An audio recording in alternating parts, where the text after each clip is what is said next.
This episode is sponsored by Bigger City. Thank you so much for supporting us and helping our show to grow.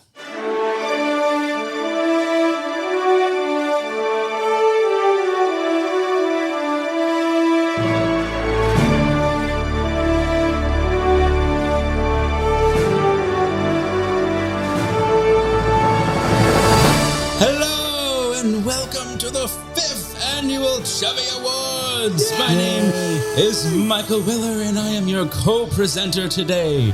And here on the red carpet we have with us... Oh, I'm also a chubby chaser. I don't know if we do that for these intros. Oh my goodness. I'm wearing a dapper navy blue tuxedo and my bunny ears from the behind the scenes that we recorded today. And next to me we have... Hey, my name's Don Marshall. I'm a big chubby guy living here in sunny Hollywood. How appropriate during this wonderful Chubbies season. We're so excited to bring you this Chubbies Award today.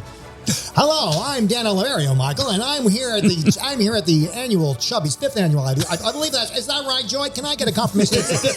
Yeah, tell me, Dan, what do you think about that? And I tell you, the stars are lined up tonight. And I'm Trevor Keyson, your super chub correspondent, wearing over 37 yards of black sequins from Christian Dior's Infinifat collection. It'll put your eye out. I can swear, Dan, that his outfit gets longer and longer every year. Every year, I tell you. I love that Dan sounds like he's reporting on the red carpet from a helicopter circling above.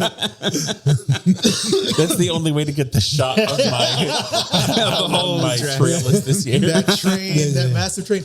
Welcome back, dear listener, to the 2024 Chubby Awards, where we love to do the deep dive into the best offerings of size across media from the past year. Our picks for our favorite events and moments and people and medias and pop culture. This is not a comprehensive list. These are just the people and properties we chose to give Chubby Awards to.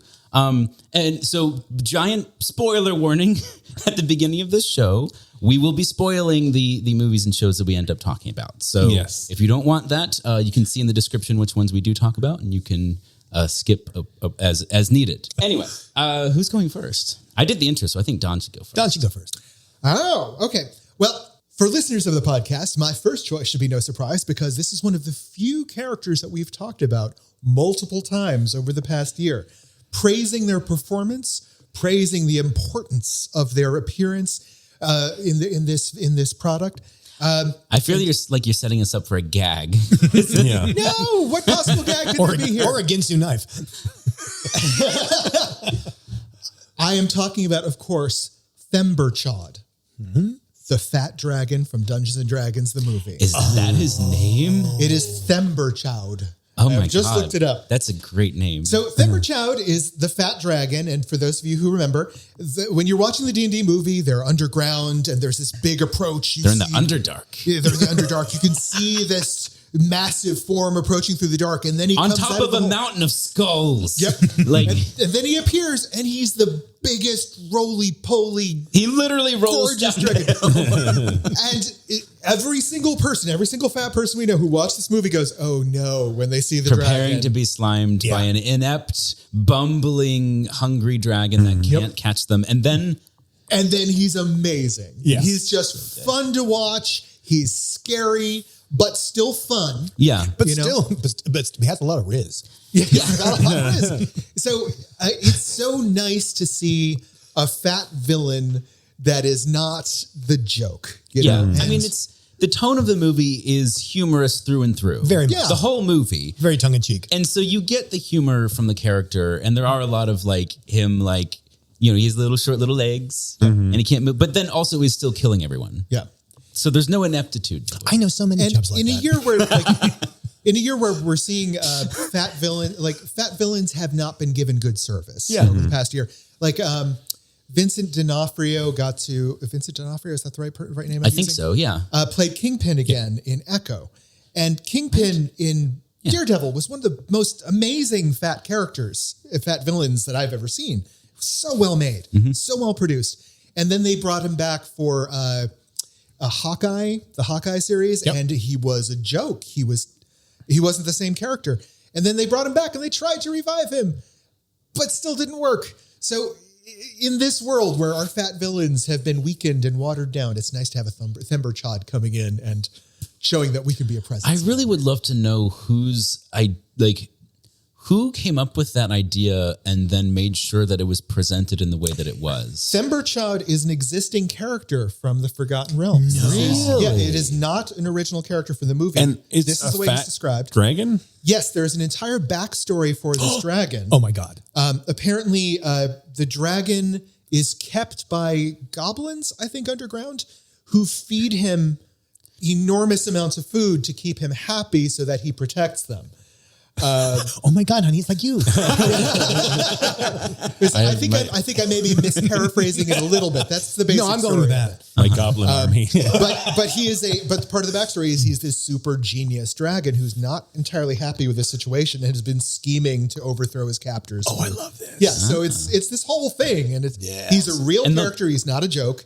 The way that D&D lore works is that if that's somehow not accurate to the way it's written, look, at your table it can be. Yeah, exactly. You can make it whatever you want to be.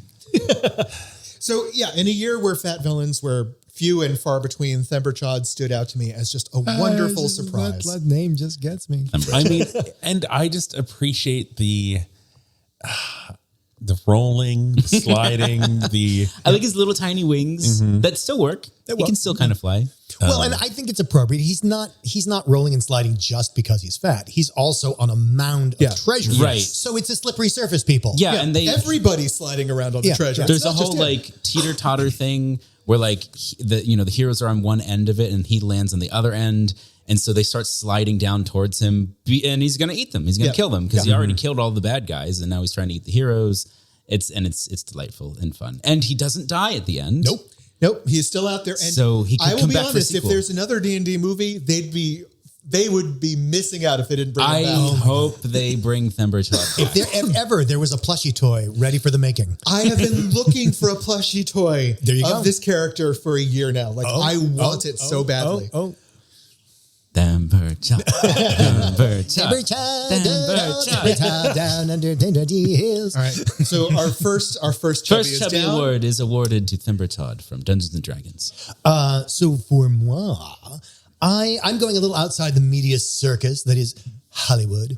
And I decided to give a Chubby Award to the best community small event. Ooh. And that is the institution, which has become an institution, Club Chub. Yay. Our old friends at Club Chub. Yeah, so for those who don't know, Club Chub is a body positive tea dance party for chubs, chasers, and bears. And it's sort of the inheritor of the whole Girth and Mirth franchise that was very popular. Gosh, I guess how far does that go back? I would think to at least 300 years. 300 years. Let's do a history lesson.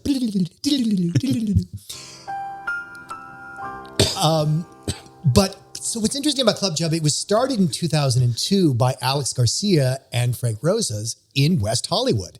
People don't know this. People think West Hollywood is like this bastion of gay blondes.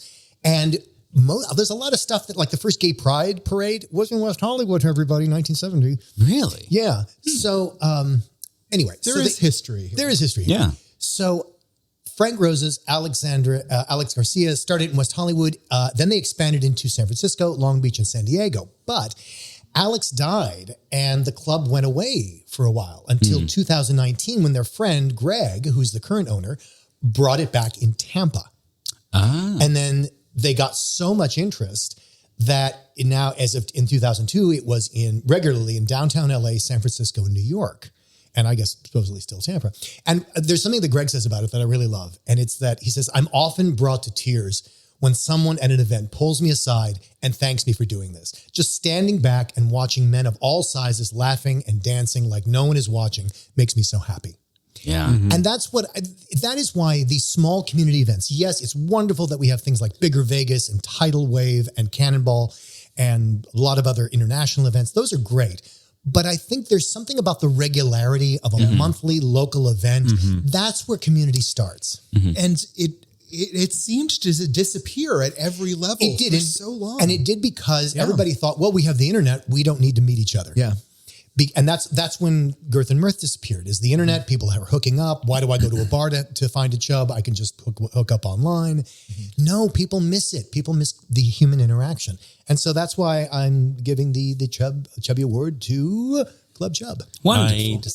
I love Club Chub. I love that there is a regular space for Fat Joy in Los Angeles. I think it's also worth pointing out that there's some new cities where Club Chub is going to be happening in the coming months. Saturday, April 27th, there's going to be Club Chub in Austin. Oh, yay. For South by Southwest, no doubt. May 11th, there's going to be Club Chub in Seattle, Washington. November 3rd, it's going to be back in Fort Lauderdale. New York City has a couple dates, August 4th, December 1st, June 2nd, and also the Nice. April 17th. Lots of stuff. But Club Chub's taken over. Club Chub Hive, rise up. Rise.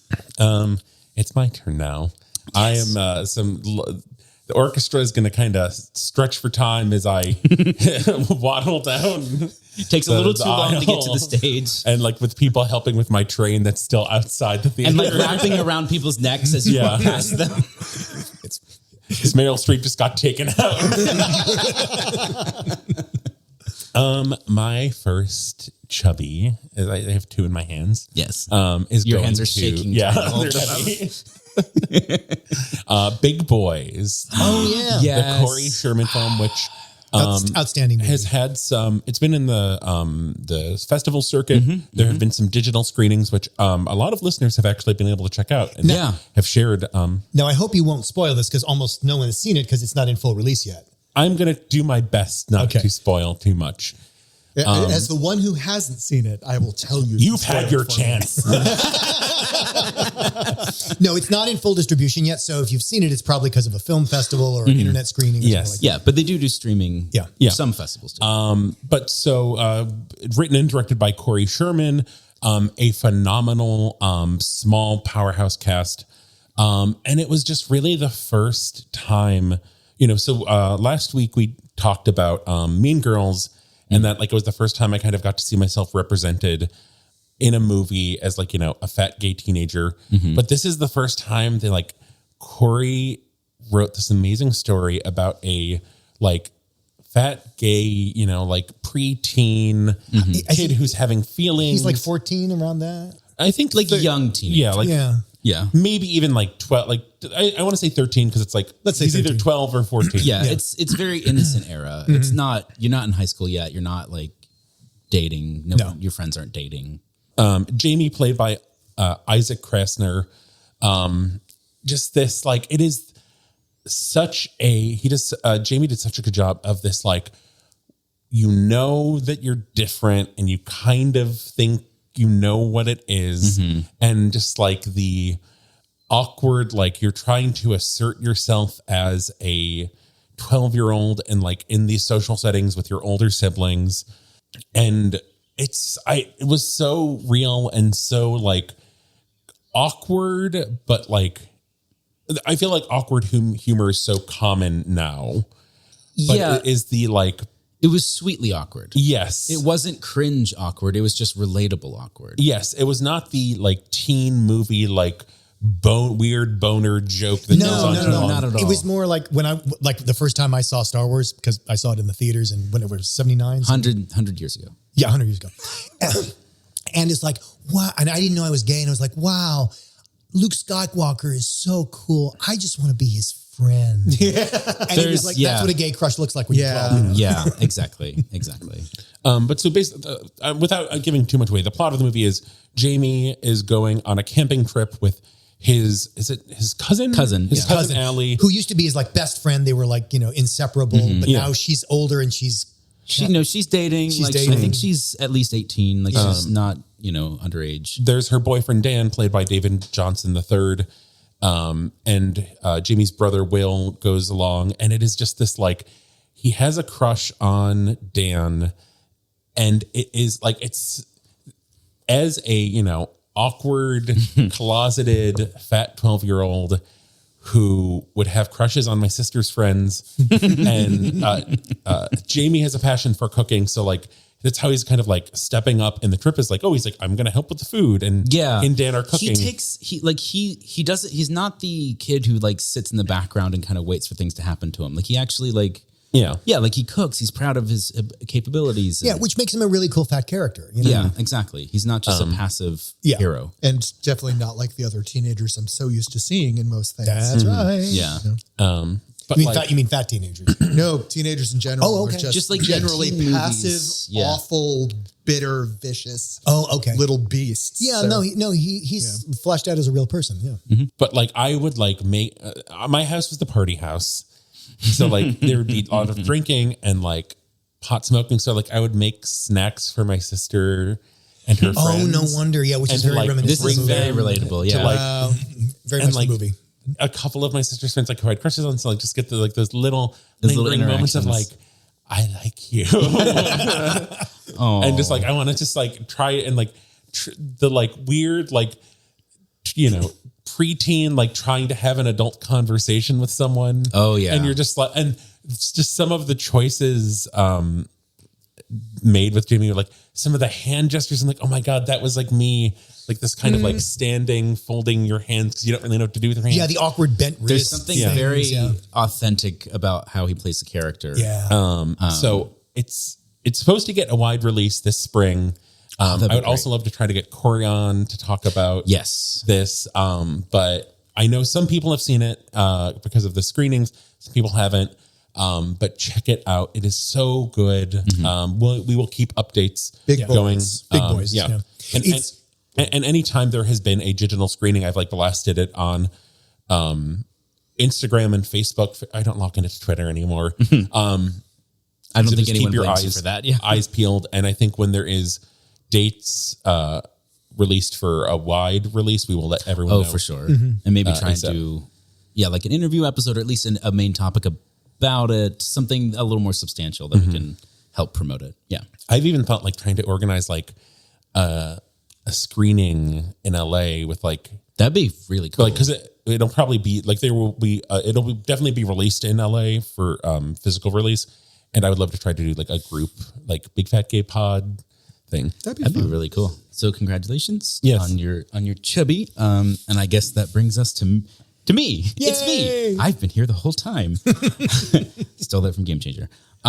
So my Chubby Award is going to a TV show that came out last year on Peacock of all things. I was shocked, called Twisted Metal. The show is a kind of wild. It's based on a video game, which was this kind of shooter racing game. It was a car. Yeah, a car post-apocalyptic. fighting. Yeah, like it's like setting. driving a car around a city with rocket But like launchers. guns attached. Yeah, like and shooting each other. It was crazy arcadey fun. And but the thing about the game that was really memorable was their characters. Like every car had a character, and the car was the themed. iconic character was this demonic clown that was driving an ice cream truck trying to kill everyone. Sweet Tooth. Yes. Clown. Yes. And so in Sweet Tooth, the whole gimmick is like he's this big, fat, like demonic clown with like fire for hair, and he's You mean like driving really fire? literal Yes. fire for hair, and he's driving an ice cream truck. Anyways, this chaotic world, and they made a show about it, and I was like, well, this is either going to be a train wreck or shockingly good, but either way, it'll be entertaining. Like they can't take something like that and make it Bland. boring. Yeah. Right. And so my partner and I watched it because we're both kind of casually interested, and immediately you get storylines from two different fat characters, two very different fat characters on the show. There's Sweet Tooth the clown, who is kind of like beefy fat, but definitely, definitely fat. He's played by Joe Sanoa, who does the physical acting, but Will Arnett does the voice. Oh, interesting. So he has a mask on, and then they can voice the character, and Will Arnett does it, who I think also produced the show. And so that's one character, and he is psychotic, but psychotic in an endearing way. Because he has heart. He has heart, like he has his own sense of morality, and the way he delivers judgment is by murdering people, but he tends to murder the bad guys. Yeah. So you're kind of like, he's like chaotic, good. I love how chaotic this is neutral. how every Hollywood producer takes the anti-villain. Like, okay, we have to make a movie about Venom. Okay, we'll just have him eat every mugger in New York City. Yeah, and he's call got him a to hero. kill the bad guys only. So, but the thing is, there's a dichotomy that they're drawing because there's another fat character named Stu, who's played by Mike Mitchell. And I love this character because his journey is he has this best friend and they get dropped into this horrible regime. I don't remember they're basically like the cops of the world. Like they're trying to create order in a post-apocalyptic world through force and through basically being fascists. And he is stuck in the situation where they take him and his friend in and say, okay, you can join the ranks, but you have to do these horrible things for us. You have to kill these people who are encroaching on territory when they don't even know they're doing anything wrong. And throughout this whole process, he's struggling with, I don't want to be like this, but I don't know how to stand up for myself. And the whole show is him not knowing how to stand up for himself and not being capable, and eventually making a stand by not doing evil things, and then getting thrown in prison. And so he has all his power taken away, and then Sweet Tooth shows up and murders all of those bad guys, rescues the hostages, and meets Stu and takes Stu under his wing. Oh, I love this. And says, Stu, you gotta be you gotta be a boss. He's like, big boys gotta stick together. They literally make it a thing of like that they're both fat. Yeah, we're both fat, and like, you gotta take after me. And the thing is, like, Stu's like, well, this is a psychotic murderer. Like, I don't really want to be like him either, but also I am learning how to stand up for myself. It's a step forward nonetheless. Exactly. And there's this great... Which is actually surprisingly relatable. I was going to say. It's really great in that sense. And the show has the fat jokes in it that are pointedly about how wrong that is. And Stu has a monologue. When he thinks it's the end, he's still in prison, and he's literally about to be sent to his demise. And I swear to God, I wish I could remember what he says. I tried to look this up. I don't have Peacock anymore. And so I was trying to find the exact words he says. I couldn't find a script anywhere, but he has this monologue. I think it's in episode 6 or 7-ish. It's fantastic. He finally stands up for himself because he has nothing left to lose. And it's literally like, you think I'm this weak piece of shit because I'm fat, and I'm not, and I'm standing for what I believe in. And it just, nice. He has that moment before Sweet Tooth shows up because he thinks he's gone anyway. Which leads him to... And then he gets the second chance, and it's just, you root for it. Sweet Tooth is psychotic. He's a bad guy, but he's a good guy. He's so much fun to watch. And you see Stu get handed they pass the torch in a way. Yeah. Metaphorically and almost literally, because Sweet Tooth's head is on fire. He's a hothead. I loved it. It was surprising as being candied to bring back the phrase. Like, I did not expect that at all. I love that. It was just delightful. And I think I would give Chubbies to the individual actors, except that the show itself handles it so well as a whole that I think the show deserves it. And it was, because I played the Twisted Metal games, I was very dubious of the series, especially because I feel like the trailers did not do it justice. And the game gives no story. So I mean, kind of. There's like backstory, but the gameplay is not story based. There are prologues and like the epilogues for characters, but there's not really any story. And I think they did a tremendous job with the characters. And Sweet Tooth, because I was like, what the fuck are they going to do with that? Like, how is this going to be a thing? Because he is a fan favorite. Yeah. He's like the center figure. It was a slow burn for me, but by the end and like the end of the season, I'm so excited for more. It's a really good show. You should check it out. I highly recommend. Yes. It is violent. So if you have an objection to that, then, fair warned is, what's the phrase? Forewarned is forearmed. There we go. Yes. Thank you. Well, I am going to wander back into more mainstream fare. Tonight is the Oscars. So this woman that I am nominating for a Chubby, that I'm giving the Chubby to this year, may be celebrating twice over. Who knows? Divine Joy Randolph from The Holdovers. This was a late arrival for me. I was actually going to be giving it to someone else, but I watched this the other day. And has anyone else here seen I was going to say, can you do a little tutorial? I know about it, but okay. So The Holdovers is nominated for Best Picture. She is nominated for Best Actress in it. It is about a misanthropic professor played by Paul Giamatti at a high school boys academy, boarding academy, during the winter holiday, who is informed the day before Christmas break that he is going to be responsible for the students being kept back during the holdover session. So the ones who can't go home for Christmas. The ones who can't go home for Christmas, they need Right. supervision, so you're it. Yeah. So he's the teacher that will be on site. There are four or five boys there, and then Divine Joy Randolph is playing basically the kitchen head, the kitchen manager, who stays to cook for them during the break. Oh, okay. Yeah. Who has just lost her son Oh God. Ooh. in Vietnam. This takes place in 1971. Oh, wow. Yeah. Right? Yeah. And so this is an elite boys' academy. And as part of her arc, you find out that she took the job here so that she would be able to educate her son at this place as a single mother. He graduated, but being with their background in black, couldn't get a scholarship to any college, enrolls in order to be able to get a college education through the GI funding bill, and then dies. Oh my God. And this is her first Christmas without him. Oh, Right? Oh boy. And so she's playing this very quiet, very focused role that's very inside her head, right? So it's not a big, flashy role like some of the other ones that are nominated. It's very focused and very small. And this movie is, when I say small, I mean she doesn't emote. She's not broadcasting her emotions. But if you're watching her, she is feeling everything. And the way this is written is she is a black lower class woman, you assume, that is cooking for the super elite for the future. And her son attended school with these people and was the one to die. Yeah. Right. All these young men from this age group do not go to war. Right. Right. And so, Because they have wealthy parents. Yeah. so exactly. it is a complicated role. Her relationship with Paul Giamatti is very real and very human, right? And one of the reasons I am not familiar with her acting very much. This is one of the first roles I've seen her in. She impressed the shit out of me, right? In that there is a scene, I'm a little bit of a spoiler. She's held it together through this entire thing, right? Most people don't necessarily know what she's going through, or at least she doesn't bring it to them. Yeah. Right. And then she goes to a Christmas party with the rest of the cast, and she puts herself in charge of the music.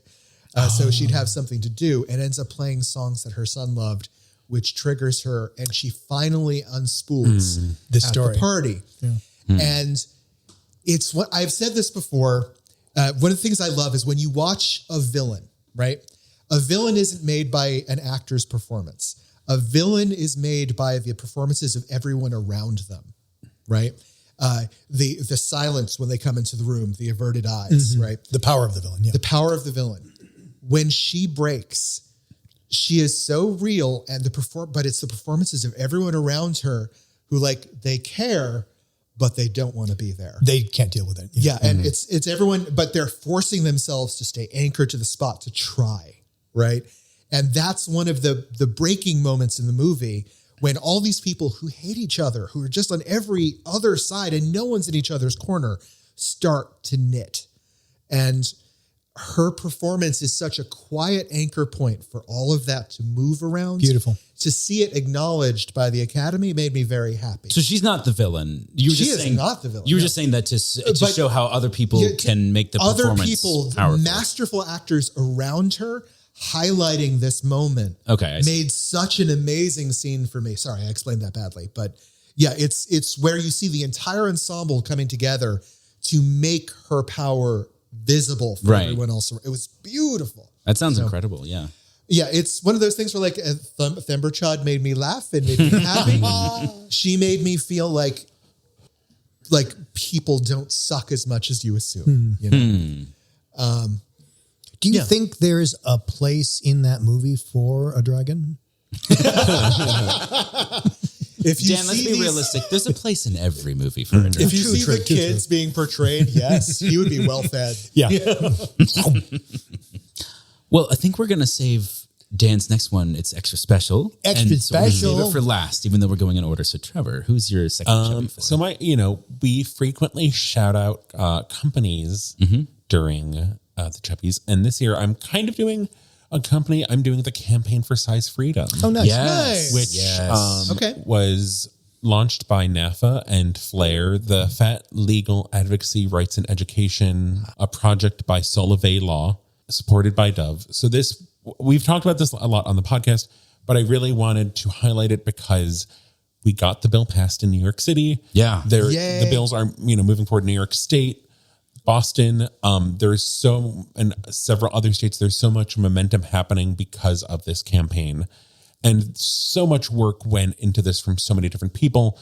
Tigress Osborne, Brandy Sullivan from Flair, Councilman Sean Abreu from the New York City Council, who was the one who introduced the bill to the New York City Council, which then got passed and signed into law by Eric Adams. Eric Adams, there's a lot, but he signed the bill. Yeah. Gotta give him that. Unhesitatingly. Yeah. And it is just, the podcast, was it episode 1 where we talked about the law in Washington State, which, was it's something. It's the first It's Something ever. And this is a completely different It's Something. Yeah. A better. Like it is something. Yeah. It is actually something. It's actually something. As opposed to me, it's something. And just to see, I don't know, the arc of that kind of, as podcasters. Yeah. And seeing the wave, like Thumbershod. A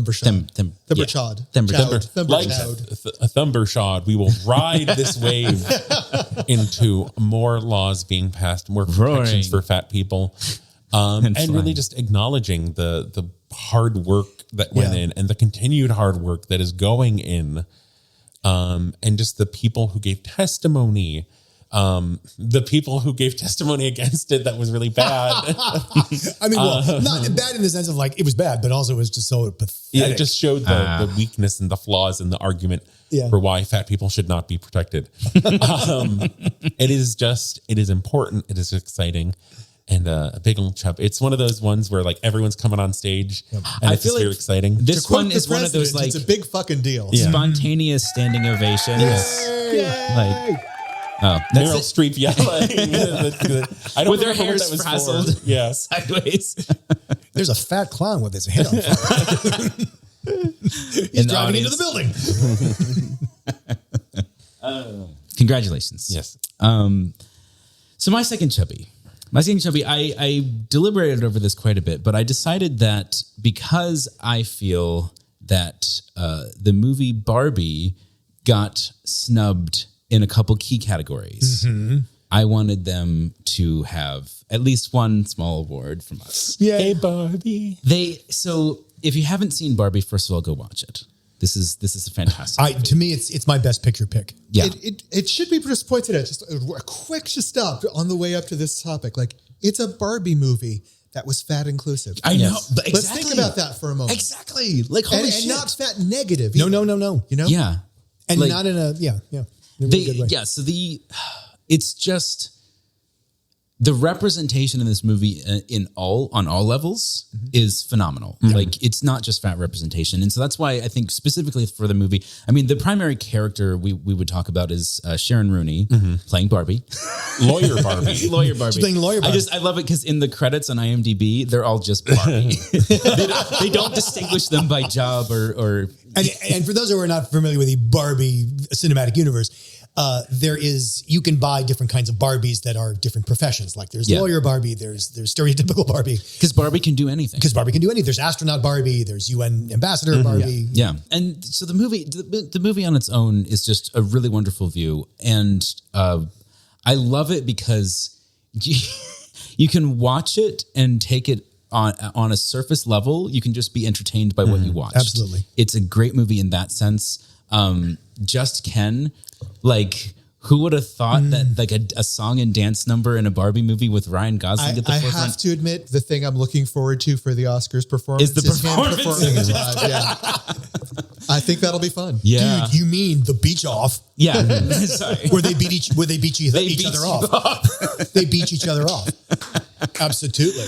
God, this movie is so good. There's a bit of a sidebar, and I'm just curious Oh, yeah. of everyone's opinions about this. So, there's Sharon Rooney playing Lawyer Barbie as, a visibly fat Barbie. There's some, especially in like the disco sequence, some fat Barbie backup dancers. There's not really fat Ken, except for, I feel like there is brawn Ken with Scott Evans, who is Chris Evans' brother. He was kind of Chunky. I mean, brawn and like, as fat as there are fat Ken dolls that are broad Ken, I think is what it is sold as. And he's just kind of barrel chested, and he's not just as like thin and athletic as the others. It's dad bod. Yeah, that's Kind of. accurate. It's- and I I just- just hot dad bod. Yes. like really, like he's Chris Evans' brother. So. Yeah. And it's like the typical big and tall model that Yeah, you there's- started Yeah, to there see. you go. Isn't But like, T.I. Connick, isn't Chris Evans' brother gay too? yes. Oh, Oh, really? I didn't know that. Well, Yeah, sorry. and Chris Evans has been a very, very vocal ally because of that. I mean, Chris Evans is super cool. I feel like because the movie's not about Ken. There's a lot to if we had a whole discussion, I could break that down more. But I feel like it was like kind of the appropriate level of representation given the role Ken serves in the movie and in that world. And I feel like it kind of mirrors a lot of like the plus size representation Absolutely. in old movies with where the gender roles are reversed. Yeah. Yeah. There are no accidents in this movie. Every choice mirrors a statement that they're trying to make. Yeah, and you can just watch it for fun and farce because you don't feel like you're getting hit over the head with statements, or at least I do. Yeah. And it's there. I agree with that Yeah, completely. It's there if you look for it. It's anyway, just fantastically written. Greta Gerwig, amazing. Margot Robbie, like, Yeah. is it Robbie or Robbie? Robbie. Robbie. Okay. And Lizzo in there with Pink, I know. and the two I like both versions. That's how. Sharon Rooney. Sharon Rooney. To be clear, is Lizzo singing the song Pink, not Yes. the singer Pink. So Sharon Rooney, in a behind the scenes interview, said that her character's costume was Lizzo chic. Which I really love the like intentional choice. I just, there's, so if you go to YouTube, there's a whole like behind the scenes set of interviews with Sharon Rooney where she is just like so excited to be a part of this. And it was on her bucket list just to meet Greta Gerwig and to be able to work with her. And she describes the process of like, when she met Greta for the first time, there was no like, because Greta's the director of the movie. And there was no like, oh, this is my vision and this is what I want to do. It was like, tell me about you. Like, how do you, where are you from? It was just very like inviting and, you're not dealing with like an egocentric auteur. You're dealing with a person who's bringing you into the world. And this is the world of Barbie Can Do Anything. Which is so clearly the world of the movie. It's on screen. Exactly. This collaborative, a world that works for everyone is so much on screen. And the movie has incredible vision. Not to say that Greta Gerwig isn't that visionary, but just that she doesn't perform it for people. Yeah. It's just part of how she directs. It is sort of the opposite of like Oppenheimer or Christopher Nolan. Yes. Oh, totally. Totally. Dan, why don't you bring us All right. home? Well, all right. Take us then. home. So I've decided to give our first ever lifetime achievement chubby.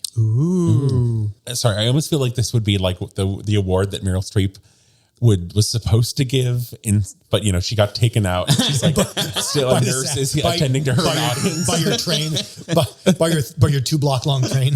Yeah. Got caught in her hair. Wrapped around her neck. And Pulled it undone.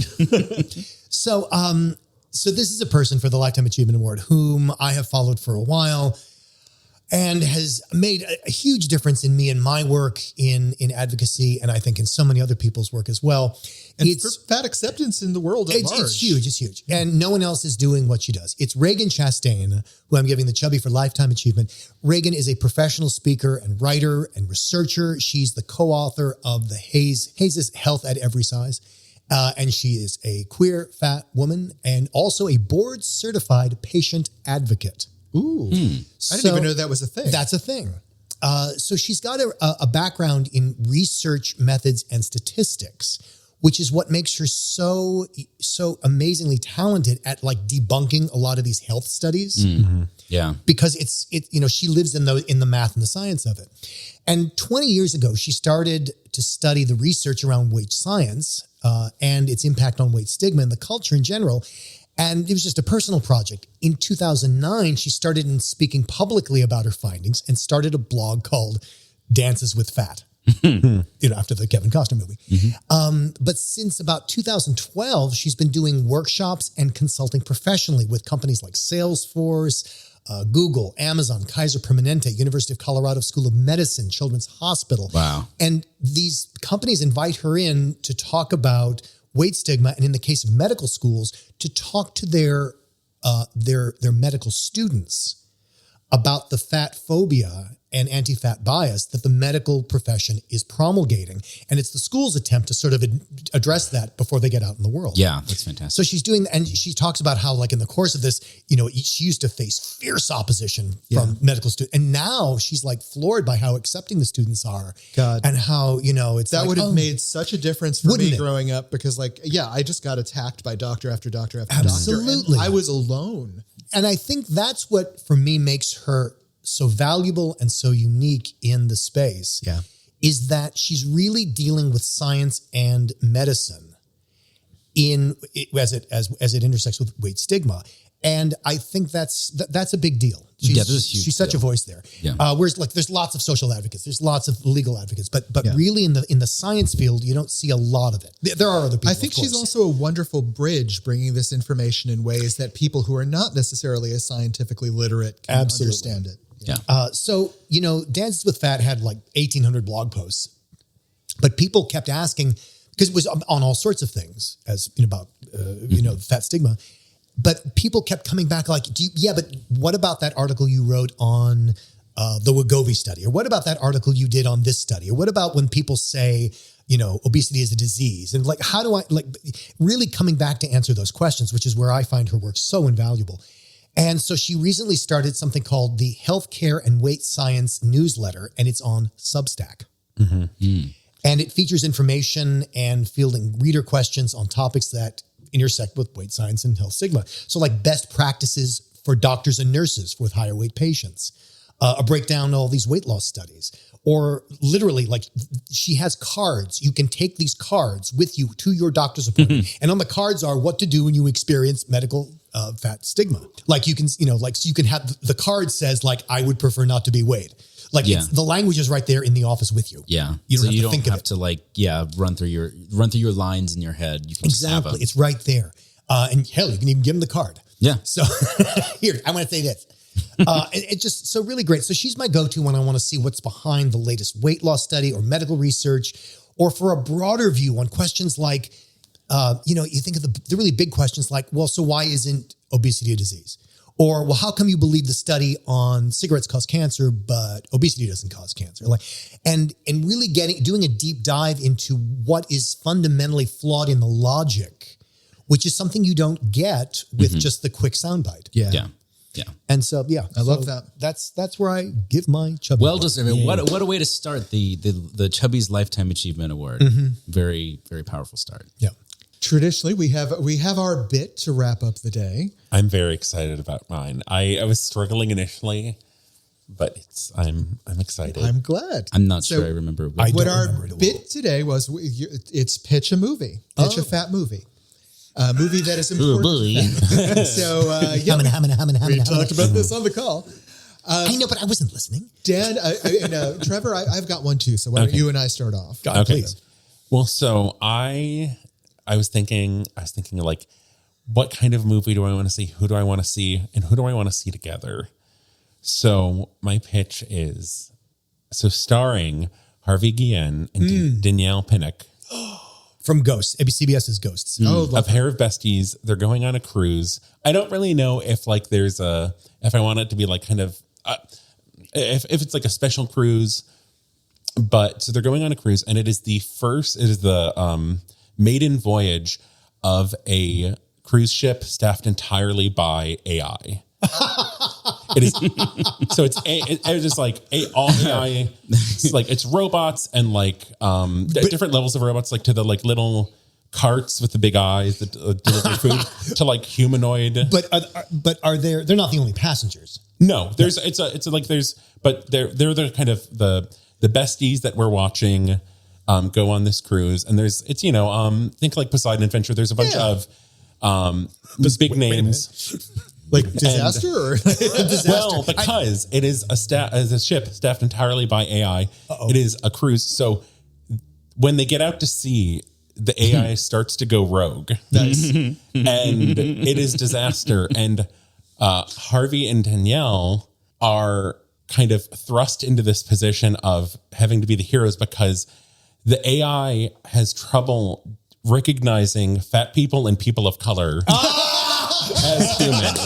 So they get to be like the secret agents, undetected. Kind of like they're able to like bypass a lot of stuff. Why did you go first? None of us are going to top this. Come on. So it's like you can have, and like, of course, we're going to have Jennifer Coolidge in there as the like older woman on the cruise who kind of like they end up rescuing, but then she kind of has her like Shirley MacLaine moment where she has to like cross a, I don't know, giant spinning fan or something. Shelley Winters moment. Shelley Winters. There we go. Not Shirley MacLaine. I was like, she gets reincarnated. I was like, but I have been like, I when I was on the cruise, I had an idea for like AI rogue cruise movie. And then I was thinking about this and I'm like, oh my God, it would be hilarious because like AI is so bad with anything related to people of color and fat people. On. Like I love the convergence of all of it. That is genius, I think it's a great idea. You know, that's why I married him. Yeah, come up with a pitch for that. And I will put that out. That's great. Oh my God. And by the way, in case people don't know, Harvey Guillen plays Guillermo on What We Do in the Shadows, and Danielle Pinnock plays Alberta on CBS's Ghosts. I'm glad that I'm not competing with you this year. my idea is a little bit more serious and heady than mine normally are, but I kind of like this. I'm calling it The Infinite Bodies of Bobby Dobbs. Okay. And the idea of it is it's sort of sci-fi, it's thinky, but basically it's still mushy. So bear with me. Yeah, let's workshop it. Guy was in an accident 20 years ago. And it affected him in some traumatic way that he's still trying to figure out. So he's trying to figure out a way to go back in time to fix the accident. Old premise. Something goes wrong, though. And what he ends up doing is he brings back all these other versions of himself that have been produced by the accident as well. So so while he has maybe grown up and become fatter because of the accident, because he's insulating himself, he's traumatized, he's helping himself with food. One of the other versions he brings back went in the opposite direction. He became a bodybuilder because of the accident. He tried to make himself stronger. This other one became a professional model. This other one lost a limb in the accident, right? Wow. And so all of these alternate versions of himself have different bodies, all tracing back to the same starting point. Fuck, I love that. Right? And so it's all of it, but they don't know which of them is the real one. Right, of course not. So the idea is you have one actor playing all these different versions, even though that'll require maybe a fat suit or a thin suit or CGI or a CGI prosthetic or missing leg, whatever. Yeah. But it's the exploration of how this one event can create all these different bodies and all these different personalities, even though all of them come from the same trauma point. That echoes my idea. By the way, Michael, we are fucked. Yeah. Good luck, boys. I do actually have one only because I'm going to go because mine's like dumb and sweet. Or at least simple. No, it's kind of based on what you said. It's the idea that this person, and I'm not even sure, like it could be a fat character to start, finds that they have the ability to change their body. They have the ability to inhabit sort of, not necessarily copy a body, so it's not like there's twins running around suddenly, but basically to remold themselves into any body. Okay. And so it starts out with like, oh, well, I would totally want to be thin and hot. And so they do that. And then they realize they discover the trap in being thin and hot. Okay. And this is a Wizard of Oz plot where guess where this is going. But they also find that kind of like Groundhog Day, if you are going to relive the same day over and over again, there's the frustration of that. But so in this case, in the movie, they're like, oh, I would, this is the perfect body. I'm going to be that. Oh no, actually, maybe this is the perfect body. I'm going to be that. But by the time they really get into this, if you could change it every day or at will, whatever the rules are, you find like you can really experiment. And that allows you to take chances and be in different bodies that you might have thought were too horrible to contemplate, but actually discover things in that. Yeah. And then eventually you maybe lose track of where home is. And it's sort of like, there's a couple of ways to do it. It can end with either like, okay, there's no place like home. Like I'm going to be in the body I was born with. Yeah. or it can be in the, why do we care so much about bodies? In this sort of cyberverse kind of like, cyberpunk kind of way. So I think there's a couple of different ways that can go. Yeah. Interesting. Now brewing on. Anyway, that's interesting. So I forgot to do my homework for this, but fortunately I am working on a script that features a fat main character. So I'll just pitch that. Okay, good. Now I'll preface this by saying that the story is not really about him being fat. It's just he is fat. Mm-hmm. So I mean, I think that's the best thing sometimes. Yeah. There you go. So it is set in the 90s, and this the kid in the center of the story is named Guillermo. He is a sort of 13-year-old nerdy high school kid who this sort of the trapping of the tone is like cults and UFOs. Like, I don't know if you remember, like in the 90s, there was this obsession. Yeah. So the comet, there was this event where Halley's Comet. I think it was Halley's Comet. It was some comet. Or the Hale Bob. Hale Bob. Yeah.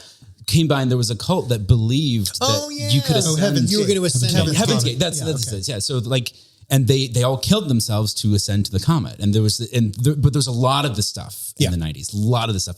And so his family, his mother and father were both in this world. His mother ended up leaving. His father ended up in jail, but he gets left with his grandparents and is like this kid trying to find himself. And it's a coming of age story. He has a gay best friend, and there's this girl that he really likes, and they end up going on a road trip together to the Grand Canyon to go UFO hunting. And then along the way, he has to confront, do I still believe in UFOs? This is something that his father kind of imparted on him. This so much. And it's got road trip, it's got teen drama, it's got coming of age.